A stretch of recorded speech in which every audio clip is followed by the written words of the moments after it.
My name is James Williams Jr. And for right now, this will be the last video for the day. I want you guys to know, man, I'm an out of work actor that you've never heard of and you probably never will. And this is my venting station. It's my way of getting out to you guys so that you guys understand, I didn't ask for this to go this way. Because believe me, if I had it my way, I'd be a working actor. I'd have my own TV show. Things would be going great. I'd be doing things. I would be fighting to help causes because I would have revenue to do so, which I don't. So I can't fight childhood cancer. I can't fight diabetes. I can't fight what causes strokes or anything because I'm not working in Hollywood. And the promise of Hollywood East pretty much gave me the finger as soon as it got here. And I'm not a member of SAG because I can't afford it. As simple as that. Not every actor is a known actor.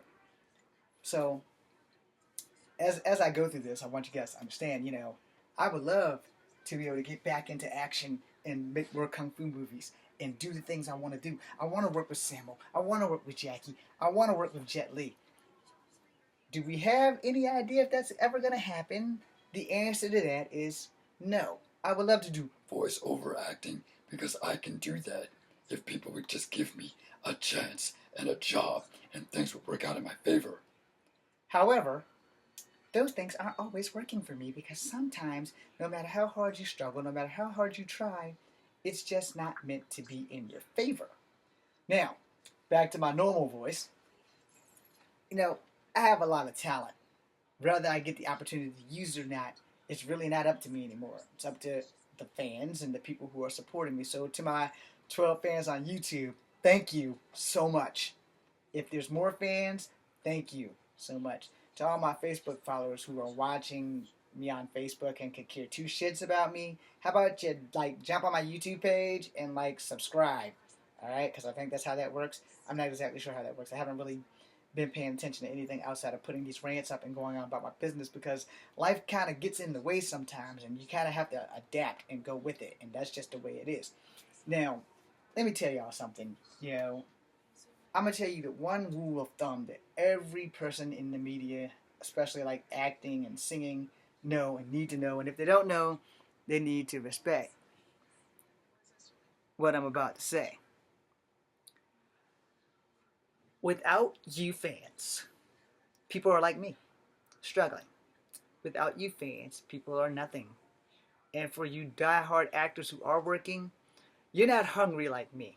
Alright? I'm hungry. So I'm going to tell you right now, if given a show, I'm in that motherfucker to the duration. If I was a Power Ranger, I'm in there until that bitch is gone. It's like, you got another season coming? Can I get in that? I can play the same character and just transfer over. I'm in that motherfucker till it's off the fucking air. You understand me? I ain't going nowhere. If I was in a show like Lost, of course, that someone still has to explain the ending to me. But I ain't going nowhere. If I'm in Hawaii Five-0, I ain't going nowhere. Even if I'm just like on there one episode a season, I'm there. I'm not going nowhere. Give me my money. The thing about acting, and I'm gonna tell you this, a lot of the time there's a list. I'm never gonna be on it because we don't have people of color writing stories for people like me. Alright? So that's pretty much why my movies are about people like me. Because there are no movies for people like me.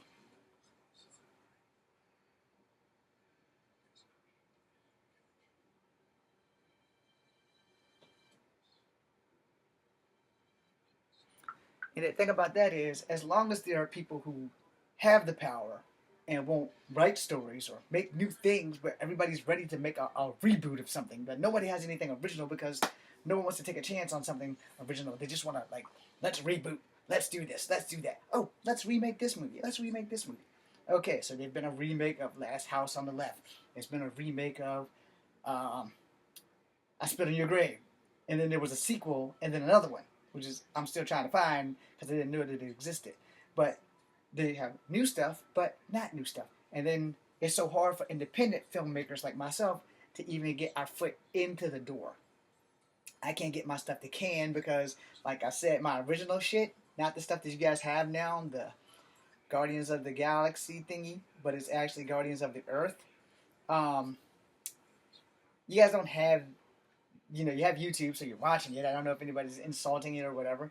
But my original Guardians of the Earth was taken. It's in Alabama somewhere on somebody's desk, and it was like supposed to be the thing to open up the door for me. So this watered down version you got ain't nothing on what I had. All right, and if you're out there and you have my shit, 512 Rougemont, Charlottesville, Virginia, 22902. Please mail it back so that I can give it to somebody who can do special effects. Put it in, and I can put it back up on YouTube. Or if you have it, you can put it up on YouTube so I can get my door open so that me and all my guys could actually start working. Now, like I said, there are studios on the East Coast. I don't want to have to leave the East Coast because of the fact that my mom is not in the greatest of health. And that's the whole reason why I want to work in Petersburg. So that if something goes wrong, I can drive down the road and see my mom. And the same thing with my dad, because he was living in Richmond. I could drive down the road and see my dad. And I won't have to catch a flight or try to get an emergency flight from California to Virginia to get where I need to be. Because as much as I love making films, nothing is more important than family.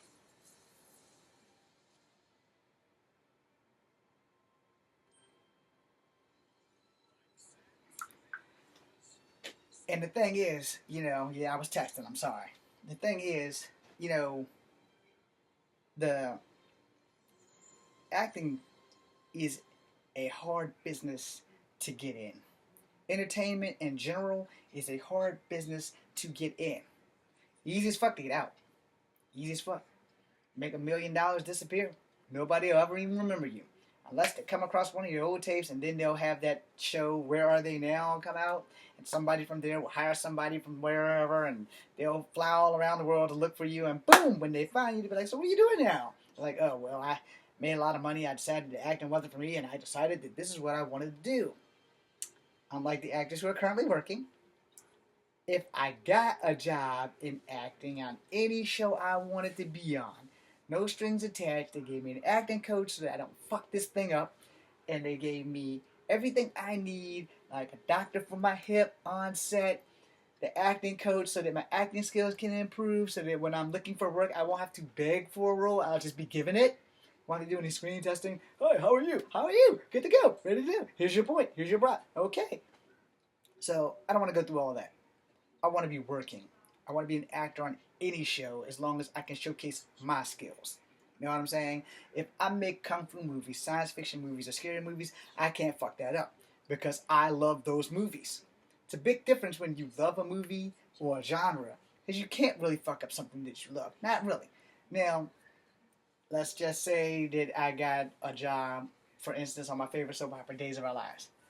I probably wouldn't have that job long unless I have like a really big fanfare where everybody actually likes the character that I play and they want to see more of me. That would be great. I'm pretty sure Days of Our Lives producers aren't watching this and aren't going to give me a job because unlike classical actors, I've only been really good at improv. So all my movies are basically improv because they seem to work better. So there you go. But I'm also a writer.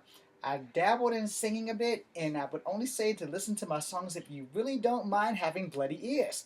So if you like your ears bleeding, hey, enjoy all my songs. Anyway, the thing is, this business is not for everyone. Same thing like they said in the army. It's not for everyone. This business is hell. It's hell getting in. It's hell when there's no writers to write stories for people like me. I can tell you maybe one show that was approximately close to having multicultural people in it before Days of Our Lives did it. And the closest thing to that was probably Different Strokes and Facts of Life. Because you had two black guys raised by a white man. That was pretty much the gist of it. But you didn't have somebody who was half black and half white on TV, really. And then Rock's half Samoan, so he made the movie Walking Tall, and they just threw him in as the new guy instead of him being the original guy who was a white man named Buford. So you get where I'm going? No, you want to make some remakes? I get that. There's nothing wrong with making remakes. But how about we make a remake of Born Losers? And let me be Billy Jack, where I'm part Native American. I have more Native American features than black features, so maybe, just maybe, I can pull that off and you teach me how to ride a fucking motorcycle. Because Born Losers was a pretty good movie. But I'm sure no one thinks about that. Maybe we can remake the Guyver. I would love to be the Guyver, but if we're gonna remake the Guyver, we should make it like the cartoon, so that there'll be 3 guys in 3 suits with elbow blades instead of just that one guy. Not that that one guy wasn't cool as shit, and not that Luke Skywalker wasn't a very bad guy who got turned into a monster because he was a good guy to become a bad guy. Long story. And not that Jimmy Walker's character didn't do real good except for that one line he kept repeating about, I'm just doing my job. I love that movie though. Remember that. But if you're gonna make movies, maybe you should make your character list more diverse. I wrote a graphic novel. I'm looking for an online producer. It's called Love 13. It's an acronym. So you heard it here first. And if I could find an online producer, I'd be set. I'm finished it. I'm starting my new graphic novel now called American Konoichi. So, like I said, you know, I'm working things out, but there's no point of doing these things if there's no one really willing to give characters more diverse. I watched a movie on YouTube from China or from Asia or wherever it's from, but it's on YouTube. I can tell you the site because it has the squiggly lines, the calligraphy, and that shit doesn't translate. Well, anyway, they had some white people in it, which blew my fucking mind. They were speaking French though, but they still had white people in it. The movie was called The Mermaid. It actually came on cable too, so I watched it, and it was awesome. You know, made in 2016 according to the cable. Don't really remember what it was on YouTube, but I watched it all the way through on cable. So, you know, we need more diversity. And just for the record, I don't think anybody's heart was broken more than mine when AZN went away. No, because there should be more diverse channels on TV that has Asian features, or even a Native American channel would be fucking awesome, so that way I can have some of my heritage come back to me on the screen and things like that. But there's not enough Native American actors making movies. There's not enough Native American producers to produce movies. There's not enough Asians in America to make Asian movies and Asian stuff. But the ones that are catering to white Hollywood. Not to Asian Hollywood, not to colored Hollywood, but to white Hollywood. So you have to think these things through. And how can I get a career off the ground if I can't get my foot in the door because I don't fit the list? Well, people will come over to the casting directors, they'll look and be like, okay, we got this guy, this. What the fuck is that guy? We got this guy and this guy and this guy and that guy. That guy's definitely black. But that guy there, we don't know what he is. Don't give him the SpongeBob card. You know, just send him on his way. He's nothing. He's multicultural or something. We don't know what the hell he is. We really don't. I don't know if he's black or if he's Mexican, so we're just going to have to send him away. You have no idea how many times this has happened to me because people don't want to give people of color a chance. How am I supposed to know if I'm a great actor? Yeah, if I'm making my own shit, I don't have to be great because I know what I want when I'm filming it. But if I'm making someone else's shit, I got to be on point. I can never do Broadway. There are no black people in Shakespeare. Who am I going to play? Oh, I got the guy I can play. In A Midsummer's Night's Dream, there's 2 people I can play. I can be the guy with the jackass head, or I can be Puck. Oh, what fools you mortals be, because it's the only line I know from the whole goddamn thing. Overon, no, Puck. I would love to be a voiceover actor, because I would still be able to do acting. The problem is, you can't do anything if no one gives you the chance. And here in Virginia, we have a studio with the promise of Hollywood East. They pretty much gave me the Hollywood finger right up the ass with a red hot poker and no Vaseline. Match a little bit of gasoline. Go for that Ice Cube. I like it. Anyway, you know, if you're not given the opportunity, then you won't know. And here's my thing on that in closing, especially for that specific studio that I mentioned. You're in the business of making movies. Make movies. You're in the business of Hollywood East. Make movies. Take a chance. Give the actors this on the East Coast the chance to stay on the East Coast so that we don't have to keep getting Hollywood doors slammed in our faces because their version of acting isn't as good as the East Coast version of acting, or the West Coast version of acting is the standard and we'll never get an acting job and we'll be, would you like some fries with that? Or would you like me to strip butt-ass naked for Playgirl magazine? Hey, I'll do that. Honestly, I straight up will do that. I have a problem showing my ass. There's a big old scar right here, so you guys are gonna need like some makeup and stuff like that to fix that up. But other than that, it's all cool. I don't think there's anything wrong with being nude in film. I will say I could never do any sex scenes though, because I have no DC. If you don't know what that means, please read a book and stop fucking with tablets and technology. Or just ask a black dude, what is DC? Not the District of Columbia. DC. Alright? Anytime I see a naked woman, there's no DC. That should give you the information that you need right there.